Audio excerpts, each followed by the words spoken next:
আসসালামু আলাইকুম। ভারতের যুদ্ধের স্বাদ মাত্র 3 দিনেই মিটে গেল। দেখেন, এই মুহূর্তে এক সপ্তাহ পার হতে না হতেই বাংলাদেশে ভারতের পররাষ্ট্র সচিব বিক্রম মিশ্রি এসে হাজির।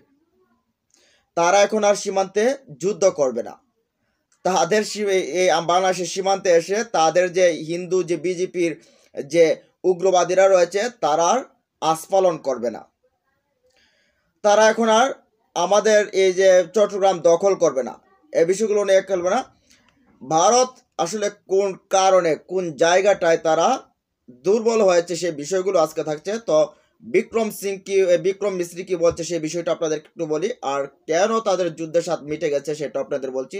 ভারতের পশ্চিমবঙ্গ বরঞ্চ ব্যবসায়ীরা কান্না করছে বাংলাদেশি ক্রেতা না পেয়ে। হসপিটালগুলো এখন বাংলাদেশিদেরকে ছাড়ের জন্য ব্যবস্থা করে দিচ্ছে। পর্যটন কেন্দ্রগুলোতে বাংলাদেশিদের জন্য বিশেষ সুবিধা দেওয়ার জন্য বসে আছে। বিভিন্ন বিষয়গুলো নিয়ে কিন্তু তারা এখন বাংলাদেশিদের জন্য অপেক্ষায় আছে। তো আমরা দেখি একটু বিক্রম মিশ্রি কি বলছে। তাদের যুদ্ধের সাথে মিটে গেছে সেটা এখান থেকে বুঝতে পারবেন। ভারতের পররাষ্ট্র সচিব বিক্রম মিশ্রি বলছেন, বাংলাদেশের সঙ্গে গঠনমূলকভাবে ও ইতিবাচক সম্পর্ক এগিয়ে নিতে চায় তার দেশ। এজন্য দুই দেশের জনগণের স্বার্থে বাংলাদেশের অন্তর্বর্তী সরকারের সঙ্গে ঘনিষ্ঠভাবে কাজ করতে আগ্রহী। দুই দেশের জনগণের স্বার্থে। এখন আর শেখ হাসিনার নেই, মামুর বাড়ির আবদারও নেই। সোমবার বিকেলে পররাষ্ট্র উপদেষ্টা মোহাম্মদ তৌহিদ হোসেনের সঙ্গে সৌজন্য সাক্ষাতের পর তিনি এ মন্তব্য করেন। পররাষ্ট্র সচিব মোহাম্মদ জসিমউদ্দিনের সঙ্গে বৈঠকে অংশ নিতে ভারতের পররাষ্ট্র সচিব বিক্রম মিশ্রি এদিন সকালে ভারতীয় বিমান বাহিনীর একটি বিশেষ ফ্লাইটে ঢাকায় আসেন। ভারতের পররাষ্ট্র সচিব হিসেবে এটি তার প্রথম বাংলাদেশে। এর আগে তিনি আর আসেনি। বিক্রম মিশ্রি বলছেন, আমাদের মধ্যে অত্যন্ত খোলামেলা গঠনমূলক আলোচনা হয়েছে। আমি জোর দিয়ে বলছি, ভারত বাংলাদেশের সঙ্গে একটি ইতিবাচক গঠনমূলক ও পারস্পরিক স্বার্থ সংশ্লিষ্ট সম্পর্ক চায়। বলতে দু দেশেরই স্বার্থ আছে এরকম একটা সম্পর্ক চায়। আগে শুধু ভারতের স্বার্থটা দেখতো, বাংলাদেশের স্বার্থ তারা দেখতো না। চিপায় পড়ে ঠেলার নাম বাবাজি, এখন ভারত লাইনে আসতে যাচ্ছে। তিনি বলেন, আমরা সবসময় অতীতেও দেখেছি এবং আমরা ভবিষ্যতেও এই সম্পর্কটিকে একটি জনকেন্দ্রিক ও জনমুখী কেন্দ্র হিসেবে দেখতে থাকব, যে সম্পর্কের কেন্দ্রে থাকবে সকল মানুষের কল্যাণ, দুদেশের মানুষেরই কল্যাণ। অথচ ভারত এটা কোনো সময় বলেনি। ভারত কোনো সময় এই বিষয়টা নিয়ে কথা বলেনি যে দু দেশের জনগণের সবসময় হাসিনার উপর ভর করে, আওয়ামী লীগের উপর ভর করে এই দেশটাকে তারা শাসন করতে চেয়েছিল।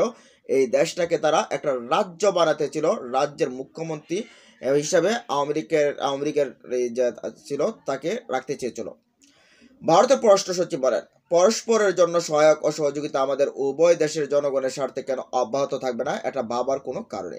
আমি আজ বাংলাদেশের অন্তর্বর্তী সরকারের সঙ্গে ঘনিষ্ঠভাবে কাজ করার জন্য ভারতের আগ্রহের কথা তুলে ধরেছি। আরেকটা বিষয়, নরেন্দ্র মোদী ডিরেক্ট ফোন করেছে আমাদের যে প্রধান উপদেষ্টা ডক্টর মোহাম্মদ ইউনূস সাহেবের কাছে। ফোন করে তাকে আমন্ত্রণ জানিয়েছে দিল্লি তিনি আমাদের পররাষ্ট্র উপদেষ্টাকে, আমাদেরকে প্রধান উপদেষ্টাকে যাওয়ার জন্য তিনি ওই আহ্বান করেছেন। দেখেন, এই যে চিহ্ন ইস্যু, ইসকন ইস্যু, মূলত শেখ হাসিনা পালিয়ে যাওয়ার পরই তারা কিন্তু ওই উন্মাদের মতো হয়ে গেছিল যে আমাদের এতদিনের খাবারের জায়গা, আমরা যেখান থেকে চুষে পুষে লুটে পুটে খেতাম, সেই জায়গাটা চলে গেছে। আমাদের তো এখন তো কেউ ভ্যালু দেয় না। বাংলাদেশের জনগণ ভারতকে চায় না। ভারতের আশেপাশে আবার কোনো একটা ভালো রাষ্ট্র নেই, বন্ধু রাষ্ট্র নেই। ভারতই একমাত্র, বাংলাদেশই ছিল একমাত্র, বাংলাদেশের সরকার ছিল দাস। সেই দাসটাও যখন পালিত, দাসও যখন চলে গেল, তখন তার কেউ নেই। তখন উন্মাদের মতো হয়ে এই সরকারকে কীভাবে ব্যর্থ করা যায়, এই দেশটাকে কীভাবে ব্যর্থ করা যায়, এবং তাদের যে কিছু প্রোপাগান্ডা ছড়ানো গান্ডু মাথার যে মিডিয়া রয়েছে, তারা আমাদের চট্টগ্রাম নিয়ে যাবে, কখন আমাদের কুমিল্লা নিয়ে যাবে, এই সে আবল তাবল পাগলের মতো প্রভাব বলতো। তো এই যে তারা সীমান্তে এসে হামলা করতে চেয়েছিল, তারপরে ত্রিপুরায় আমাদের হাইকমিশনে হামলা, আগরতলায় হামলা, এগুলো দখল করার স্বাদ তাদের মাত্র মূল 3 দিন, এরপরে ধরেন 1 সপ্তাহ। মোট 1 সপ্তাহতেই তাদের মিটে গেল। যখন বাংলাদেশিদেরকে ভিসা বন্ধ করে দিল ভারত, লাভটা কি হলো? ভারতের যে এই যে বাণিজ্য রয়েছে পশ্চিমবঙ্গের, আমরা দেখতে পেলাম যে পশ্চিমবঙ্গের যে ব্যবসায়ীরা আছে তারা বলছে যে তাদের আধ পেটা হয়ে যাচ্ছে, তাদের ব্যবসা প্রতিষ্ঠান খুলে কোনো লাভ হচ্ছে না, মানুষ পাচ্ছে না তারা। বাংলাদেশিরা নাই, শুনশান নীরবতা রাস্তাগুলোতে, এই অবস্থা। হসপিটালগুলোতে জেএন রায় হসপিটাল বাংলাদেশিদেরকে বয়কট করেছিল, অথচ এই জেএন রায় হসপিটালে কলকাতার মানুষগুলোই যায় না, এরাই চিকিৎসা নিতে যায় না, এমন অবস্থাতে আছে এটা।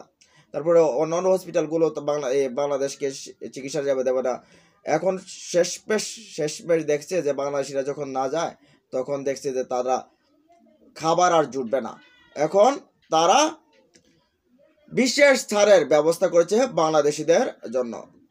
এখন তারা শুধু বিশেষ ছাড় না, তারপর পর্যটন ক্ষেত্রেও কিন্তু বিশেষ ছাড় দেওয়ার ব্যবস্থা করেছে, বা তারা বলছে যে বাংলাদেশিদের জন্য বিশেষ ছাড়, বাংলাদেশিরা আসুক, আসলে আমাদের পেটে ভাত যাবে, না হলে যাবে না। ভারতীয়রা বলছিল কি আমাদের পণ্য বন্ধ করে দিলে ভারতীয় বাংলাদেশিরা না খেয়ে মরবে, অথচ আমরা যাওয়া বন্ধ করে দিলে পশ্চিমবঙ্গ, ত্রিপুরা এগুলো না খেয়ে মারা যাবে, এমন অবস্থা। তো দেখেন, আমাদের প্রধান উপদেষ্টা ইতিমধ্যে কিন্তু 27 দেশের যে ইউরোপীয় ইউনিয়ন 27 দেশের যে প্রতিনিধি রয়েছে তাদেরকে বলেছে যে দিল্লি থেকে যেন ভিসার যে ব্যবস্থা রয়েছে সেই এটাকে যেন ট্রান্সফার করা হয়, কারণ ভিসা যেহেতু আমাদেরকে ভিসা বন্ধ করে দিচ্ছে ভারত, বা এটার জন্য ট্রান্সফার করা হয়, নাহলে আমাদের শিক্ষার্থীরা একটা ঝুঁকির মধ্যে পড়বেন। এটা নিয়েও কাজ করা হচ্ছে, বাংলাদেশ থেকেই করা হবে, এই বিষয়গুলো নিয়েও আলোচনা হচ্ছে। সব জায়গায় খাঁচে ধরা। আবার এরই মধ্যে আবার বোমা কিন্তু ফাটালেন আমাদের পাকিস্তানের যে ভাইয়ের আছে তারা বলছে যদি বাংলাদেশের উপর কোনো কিছু হয়, বাংলাদেশে যদি হাত দেওয়ার সাহসও করে, তাহলে উড়িয়ে দেবে ভারত। বুঝতে পারছেন, ঠেলার নাম বাবাজি। চীনও কিন্তু ওই দিক দিয়ে কিন্তু প্রস্তুত রয়েছে। সব মিলিয়ে যখন চতুর্মুখী চাপ ভারতের উপর, তখন ভারত দেখছে যে কোনোভাবে আর কোনো কিছু করা সম্ভব হচ্ছে না। তারপর শেষমেশ বাংলাদেশের দিকে এখন জোর হাত করে, কর জোর করে বাংলাদেশের সাথে সম্পর্ক তারা ভালো করতে চায়, ভালো করে তাদের বাণিজ্য বাঁচাতে চায়। তাদের রুপির সর্বনিম্ন দরপতন হয়, ইতিহাসের একেবারে সবচেয়ে নিচে নেমে গেছে, দরপতন এমন হওয়া হয়েছে। তো যাই হোক, তাদের লাফালাফি আস্ফালন শেষ, তারা এখন বাংলাদেশের কাছে মাথা নত করতে বাধ্য হচ্ছে। তো প্রিয় দর্শক, এই বিষয়গুলো নিয়ে আপনাদের মতো জানিয়ে দিন কমেন্ট বক্সে। ভালো থাকুন, সুস্থ থাকুন, আর ভিডিওটা ভালো লাগলে চ্যানেলটা সাবস্ক্রাইব করে আমাদের সাথে থাকুন। আল্লাহ হাফেজ।